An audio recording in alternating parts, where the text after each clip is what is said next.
Consider your TV at home and compare it to the video store, the cinema, and Netflix. Before houses had TVs, there was nothing to do, so people went to the movies. TV was exciting, and then came the VCR to make it even better, the ability to record and watch videos. Then Netflix came along and partially ruined the party for video stores, but not for watching shows.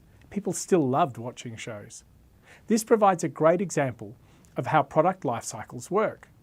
When video rentals were first introduced, not many people had a VCR or Betamax player. People went around to a friend's house to watch a movie together. It was a social event.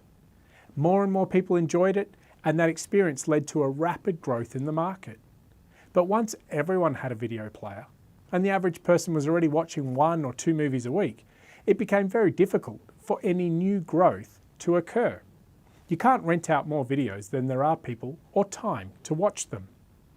Just like a person who initially grows rapidly, but then stops once they've reached maturity, a product will also go through an introduction and growth phase and then mature. Renting movies from the video store was incredibly popular and a traditional way to spend a Friday or Saturday night. But just like a person, it entered a decline phase. Although people still want to watch movies, the delivery mechanism, the internet, changed and transformed the market.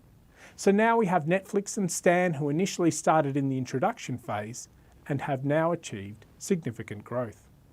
Classifying a product into the right stage of the life cycle is the first step. This involves looking at the revenues across different time periods to track how the product is performing. The next part of the analysis is to understand the impact on the business. At different stages, we have different issues to contend with.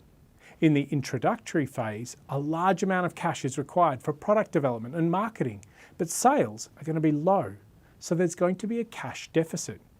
How are you going to fund this? And what will you do if the product is not successful? This issue nearly sent Netflix bust when it first started, and it nearly ran out of cash while it was still trying to win enough customers to cover its costs. Remember, there's no guarantee that introduction will lead to growth. Coke with stevia is a good example of this. During the growth phase, there are enough customers to share between competitors, so there's a chance to be cash flow positive. But you also need to keep investing in the product by hiring more staff, spending more on infrastructure and equipment, and also keeping market share through advertising and marketing.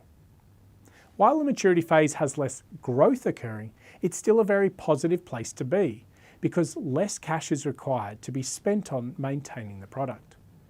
This can often lead to a cash cow situation if you have a high market share. But if you don't realise that maturity has arrived, you can create significant problems. Crocs were extremely popular, and the organisation built more factories and produced more inventory to cater for this future growth. But the growth slowed, and they lost millions because they were in maturity or even decline before they knew it. You also need to be careful of the decline stage. When things start to go bad, with sales and revenues dropping, you need to quickly evaluate if it is the end of the line for the product. Hanging on too long can lead to significant losses. But with emotional attachment and years of organisational activity linked to making and selling a product, it can be very hard to stop production. One final thing to note, a product can experience rebirth or renewal. If you think of vinyl records making a comeback, you'll see that there can be opportunities to recreate products for a new market.